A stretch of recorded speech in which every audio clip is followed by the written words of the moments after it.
அறம் செய்ய விரும்பு.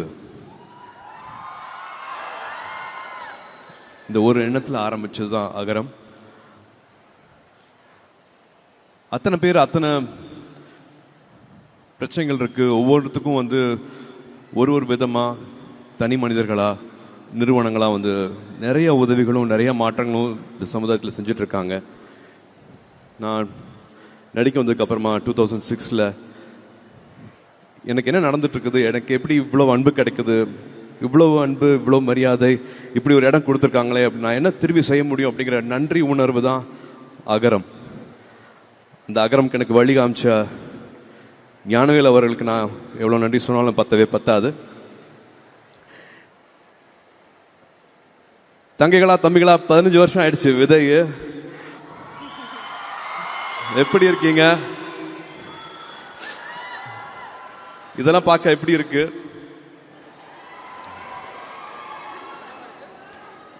நிறைய கேள்விகள் கேட்டே இருந்தோம். அப்போ பேசிக்கா எல்லாருமே சொல்றது தானே, இருக்க இடம், உடுக்க உடை, உண்ண உணர்வு.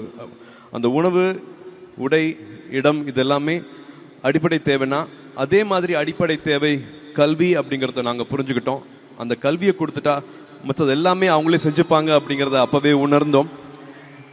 எப்படி இதை செய்ய போறோம், எப்படி இதை சரியா செய்ய போறோம் அப்படின்னு தேடிட்டு இருக்கும் போது கிராஸ் ரூட் லெவலில் போய் நம்ம அதை கற்றுக்கலாம், உண்மையை என்ன நிலவரம், என்ன நடந்துட்டு இருக்கு அப்படிங்கிற கற்றுக்கலாம் அப்படிங்கிறதுக்காக ஒரு பழங்குடி ஒரு ஒரு பள்ளி, அரசு பள்ளிக்கு போய் நம்ம அதை தத்தெடுத்துட்டு உதவிகள் செஞ்சு என்னென்னு கற்றுக்கலாம் அப்படின்னு போய் பார்த்தோம்.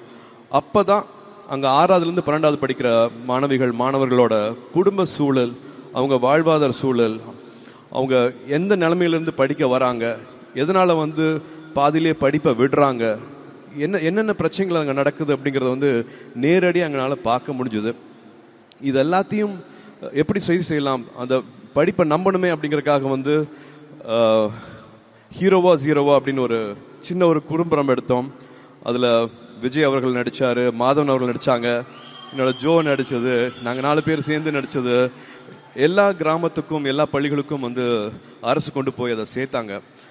அப்பவும் அங்கே தெரிஞ்சுக்கிட்ட விஷயம் வந்து படிக்கணும் அப்படிங்கிற ஆர்வம் இருந்தாலும் டீச்சர் இருக்க மாட்டாங்க, சில டைம் வந்து பஸ் இருக்காது, வெறும் காலேஜ் அப்ளிகேஷன் வாங்குறதுக்கு கூட காசு இருக்காது, ஆனால் படிக்கணும் அப்படிங்கிற ஆசை இருக்கும். பணம் ஒரு பிரச்சனையாக இருக்கவே கூடாது, பணம் பிரச்சனை இல்லாமல் இருந்துன்னா அவங்க படிச்சிருவாங்கல்ல. அந்த மாதிரியான மாணவர்களை மாணவிகளை வந்து நம்மளுக்கு அரசு பள்ளி ஆசிரியர்கள் வந்து கை காட்டுறாங்க, அவங்க வந்து சிபாரிசு பண்ணுறாங்க, அவங்கள எப்படியா படிக்க வச்சிடணும் அப்படின்னு பேசிட்டு இருக்கும்போது எனக்கு இப்போ நல்லா ஞாபகம் இருக்குது. சிங்கம் படம் ஷூட்டிங் நடுவில் எல்லாத்துக்கும் ஃபோன் பண்ணேன். ஒற்றை சிந்தனை இருக்கிறவங்க எல்லாத்துக்கும், அதே மாதிரி சிந்தனை இருக்கிறவங்க எல்லாத்துக்கும் ஃபோன் பண்ணி உதவி செஞ்சீங்கன்னா இவங்கெல்லாம் படிப்பாங்க அப்படின்னு சொன்னதில் 1 கோடி ரூபா கிடைச்சது. ஆளுக்கு 10 லட்ச ரூபா 10 லட்ச ரூபா அப்படின்னு 1 கோடி ஒரு தொடக்கம் அப்படிங்கிற நிகழ்ச்சி பண்ணோம். விஜய் டிவி கூட என்னோட அண்ணன் /சித்தப்பா கமல் சார் அவர்களும் அப்ப இருந்து எங்களுக்கு துணையா இருக்கிறாரு. அந்த நிகழ்ச்சி பண்ணதுக்கு அப்புறமா நிறைய பேர் வந்து அன்பு கொடுத்தாங்க, நிறைய பேர் வந்து மாணவர்கள் வந்து அப்ளிகேஷன்ஸ் அனுப்பிச்சாங்க, ஏகப்பட்ட அப்ளிகேஷன்ஸ். நாங்கள் 100 பேரை படிக்க வைக்க போறோம் அப்படின்னு ப்ராமிஸ் பண்ணோம். பட் அதில் எப்படியாவது 160 பேரை படிக்க வச்சே ஆகணும் அப்படிங்கிற நிலைமை வந்துச்சு. 100 பேருக்கு தான் பட்ஜெட் இருந்தது, 60 பேருக்கு பட்ஜெட் அப்போ இல்லை. திரும்பி கால் பண்ணோம். அப்போ நல்லுள்ளங்கள் எல்லாருமே ஒன்று சேர்ந்தாங்க. நிறைய கல்லூரிகள் வந்து இலவசமாக அவங்களோட சீட்ஸ் கொடுக்குறேன் அப்படின்ட்டு முன் வந்தாங்க. அந்த பயணம், அந்த உறவு இப்போ வரைக்கும் அது போகவே இல்லை. 160 சீட்டில் ஆரம்பிச்சது இப்போ 15 வருஷம் கழிச்சு இப்போ கிட்டத்தட்ட 6000 மாணவர்களுக்கு மேலே நம்ம கொண்டு போய் சேர்த்துருக்கோம். அதில் அகரமோட தனித்தன்மை என்னன்னா, வெறும் மார்க்ஸ் மட்டும் இல்லாமல் அவங்க எங்கேருந்து வராங்க, அவங்களோட வாழ்வாதாரம், அவங்களோட சூழல், அவங்க என்னென்ன பின்புலத்துலேருந்து வராங்க, அப்பா அம்மா இருக்காங்களா, அப்பா அம்மா இல்லையா, அவங்களுக்கு இன்னொரு 20 மார்க் கொடுக்கலாம், அப்பா இருக்காங்க அம்மா இல்லையா, அப்போ இன்னும் ஜாஸ்தி மார்க் கொடுக்கலாம். ஏன்னா பெண்கள் இல்லாத வீட்டில் கல்வி கிடைக்கிறதுங்கிறது ரொம்ப அரிதான விஷயமா இருந்தது. அப்பா மட்டும் இருக்காங்கன்னா, அது அம்மா இருந்தாங்கன்னா எப்படியாவது வந்து படிக்க வச்சிருவாங்க, அப்பா இல்லாமல் அம்மா மட்டும் இருக்காங்கன்னா எப்படியாவது படிக்க வச்சிருவாங்க. ஆனால் ஒரு அம்மா இல்லாத வீட்டில் அந்த மாணவன் படிக்கிறது ரொம்ப சிரமமாக இருந்தது. இந்த மாதிரி 40 கிலோமீட்டர் தள்ளி வந்து படிக்கிறாங்கன்னா அவங்களுக்கு எக்ஸ்ட்ரா மார்க், இந்த மாதிரி கூரை இல்லையா அவங்களுக்கு இன்னொரு எக்ஸ்ட்ரா மார்க். ஸோ +2 மார்க் மட்டும் இல்லாமல் தனியாக ஒரு 200 மார்க் போட்டு உள்ளதுலேயே டிசர்விங் ஸ்டூடெண்ட்ஸை வந்து அனுப்பிச்சதில் அத்தனை காலேஜும் அத்தனை ஃபேக்கல்ட்டிஸும் அத்தனை ஹெச்ஓடிஸும் இந்த மாதிரி மாணவர்களை கொடுத்தீங்கன்னா நாங்கள் எவ்வளோ வேணாலும் சீட் கொடுக்குறோம் அப்படின்ட்டு 160 சீட் இப்போ வந்து வருஷம் 700 சீட் வரைக்கும் உயர்ந்துச்சு. இந்த நல்லுள்ளங்கள்னால மட்டுமே தான் நடந்துச்சு. இவங்கெல்லாம் வந்துடுறாங்க, ஓரளவுக்கு பொருளாதார தடையை வந்து நாங்கள் இன்னிக்கிறோம். பட் மனதளவில் நிறையா தடை இருந்துச்சு. தமிழ் மீடியமில் படிச்சுட்டு வந்தவங்க இங்கிலீஷ் மீடியமில் படிக்கணும், நிறையா economical diversity changes, peer pressure, suicidal symptoms, இந்த மாதிரி ஏகப்பட்ட மனத்தடைகள் இருந்தது. அங்கே தான் வந்தாங்க தன்னார்வலர்கள். அவங்களோட நேரத்தை கொடுத்தாங்க, அண்ணாவா அக்காவா ஆனாங்க. நீ வா, நீ இதை படி, நீ இதை நல்லா வருவே அப்படின்னு சொன்னாங்க. கைப்பிடிச்சாங்க. 3 வருஷம் 4 வருஷம் அவங்களுக்கு அண்ணாவா அக்காவா, ஏன் இப்போ கல்யாணத்துக்கு அட்வைஸ் கொடுக்குற வரைக்கும் இன்னும் தொடர்புலேயே இருக்காங்க. அந்த உறவு வந்து மாறவே கிடையாது. ஸோ இது வந்து ரொம்ப ரொம்ப அழகான பயணம். இதில் என்னையும் சேர்த்துக்கிட்டதுக்கு நான் நன்றி சொல்ல தான் நான் இங்கே நின்றுட்டு இருக்கேன். இது நான் ஆரம்பிக்கிறேன்னு சொல்லவே இல்லை. இது வெறும் ஒரு தாட்டாக இருக்கலாம். பட் இங்கே இருக்கிற கல்லூரிகள், இங்கே இருக்கிற நன்கொடையாளர்கள், இங்கே இருக்கிற சிஎஸ்ஆர், இங்கே இருக்கிற கார்ப்பரேட்ஸ், அரசு பள்ளியில் இருக்கிற ஆசிரியர்கள், ஒரு போஸ்ட் மாஸ்டர், ஒரு ஆட்டோ ஓட்டுற அண்ணா, இப்படி வந்து சொல்லிக்கிட்டே போகலாம். இங்கே இருக்கிற அண்ணாக்கள் அக்காக்கள் அத்தனை பேரையும் சொல்லிட்டே போகலாம். இவங்க இல்லாமல் இந்த ஒரு அழகான பயணம் கிடைச்சிருக்காது. இதுக்கு நீங்க முக்கியமான காரணம். உங்களோட விடாமுயற்சி தான் வந்து எங்களை இந்த 15 வருஷம் கூட்டிட்டு வந்துச்சு. நீங்க பாதியில படிப்பை நிப்பாட்டி இருந்தீங்க, இல்லாட்டி நீங்க இந்த மாதிரியான கனவுகளெல்லாம் நீங்க வந்து ஜெயிக்கல அப்படின்னா எங்களோட 15 வருஷ பயணம் இருந்திருக்காது. நீங்க எதிர்நீச்சல் போட்டீங்க. வாழ்க்கை என்னென்னமோ பண்ணிச்சு, உங்களை எதுவுமே கொடுக்காம இருந்துச்சு. ஆனா அதை பத்தியெல்லாம் கவலைப்படாம எனக்கு இதுதான் இலக்கு, நான் கல்வியை நம்புறேன், கல்விதான் எனக்கு ஆயுதம், நான் நிச்சயமா நான் படிப்பேன் அப்படின்னு சொல்லிட்டு 15 வருஷம் நீங்க விடாம பண்ண இந்த முயற்சிகள் தான் இந்த நாளைக்கு எங்களை கூட்டிட்டு வந்திருக்கு, நம்மளை கூட்டிட்டு வந்திருக்கு, நம்மளை குடும்பமா ஆக்கியிருக்கு. எனக்கு இவ்வளவு தங்கச்சிகள் கிடைச்சிருக்காங்க, இவ்வளவு தம்பிகள் கிடைச்சிருக்காங்க, இவ்வளவு உறவு கிடைச்சிருக்கு. இது மட்டுமே பண்ணாம வந்து நீங்க திரும்பி கொடுத்துருக்கீங்க. நான் இப்பதான் அண்ணன் சொல்லிட்டு இருந்தேன், நான் வந்து அகரம் ஆரம்பிக்கும் போது எனக்கு 35-36 வயசு இருக்கும். பட் நீங்க 20 வயசு 22 வயசுலயே வந்து சமுதாயத்தை பத்தி திரும்பி நினைக்க ஆரம்பிச்சிட்டீங்க. இப்ப அகரம் நடத்திட்டு இருக்கிறது வந்து அகரம் முன்னாள் மாணவர்கள். ஸோ அதுதான் வந்து எங்களுக்கு ரொம்ப ரொம்ப சந்தோஷமான விஷயமா இருக்கு. இந்த செயின் வரணும், இந்த சைக்கிள் வரணும்னு ஆசைப்பட்டுட்டு இருந்தோம். அது ரொம்ப அழகாவே வந்திருக்கு. அது ரொம்ப அழகாவே நீங்க நடத்தி கொடுத்துட்டு இருக்கீங்க.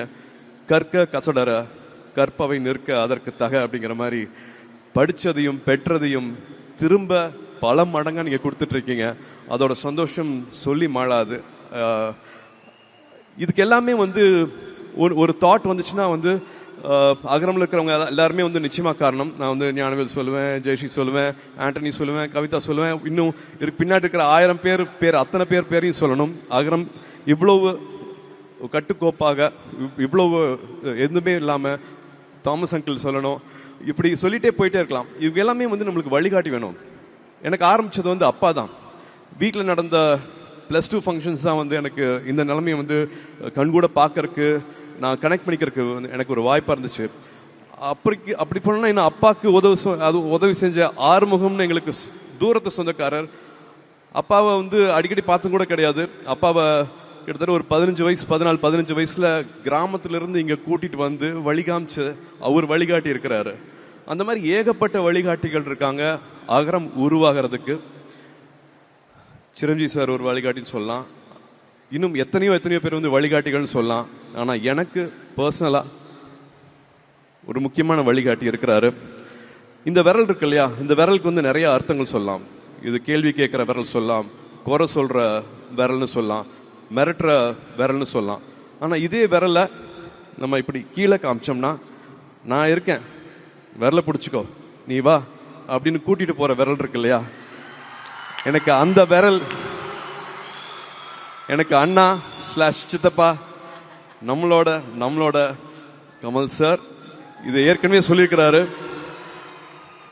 என் ரூம்ல இருக்கிற போஸ்டர்ல வந்து நான் கமல் சார் போட்டோ வந்து நான் ஒட்டி வச்சிருக்கேன். நாயகன் படம் பார்த்துட்டு மீசையெல்லாம் எடுத்திருக்கேன். அந்த போஸ்டரை ஒட்டிட்டு எங்களுக்கு நடுவில் இப்படி ஒரு உறவு கிடைக்கும், இப்படி ஒரு பயணம் கிடைக்கும் அப்படின்னு நான் நினைச்சு பார்த்ததே கிடையாது. ரசிகர் மன்றங்களா இருந்ததை வந்து நற்பணி மன்றமா மாத்துறது வந்து அவர் தான். ஒரு கலையில வந்து சலங்கை ஒளி பண்ணிட்டு நாயகன் இவர் தான் பண்றாரா, தேவரமன் இவர் தான் பண்றாரா, காசுக்காக பண்ணவே இல்லை. அந்த கலைக்காக வந்து தன்னைத்தானே எவ்வளவு உயர்த்திக்கலாம், மற்றவங்களை எப்படி இன்ஸ்பயர் பண்ணலாம் அப்படிங்கிறது மட்டுமே வந்து நான் அவர் அப்படிதான் பார்த்தேன். நான் வேற தொழிலா இருந்தா கூட எனக்கு அவர் தான் எனக்கு இன்ஸ்பிரேஷன் இருப்பாரு. நான் உயர்றதுக்கு, நான் வளர்றதுக்கு, நான் ஒரு இலக்கை தொடுறதுக்கு என்னைக்குமே அவர் தான் இன்ஸ்பிரேஷன் இருப்பாரு. அவர் திரும்ப திரும்ப சொல்ற மாதிரி, படத்துலையும் சொன்ன மாதிரி, அடுத்த வினாடி ஒழித்து வைத்திருக்கும் ஆச்சரியங்கள் இந்த உலகத்துல ஏராளம். Miracles happen. நினைக்கிற கனவு நிச்சயமாக நிறைவேறும். அண்ணாவை அகரம் சார்பாக மேடைக்கு அழைத்து உங்களுக்கு ஆசீர்வாதம் சொல்லணும்னு ஆசைப்படுறேன்.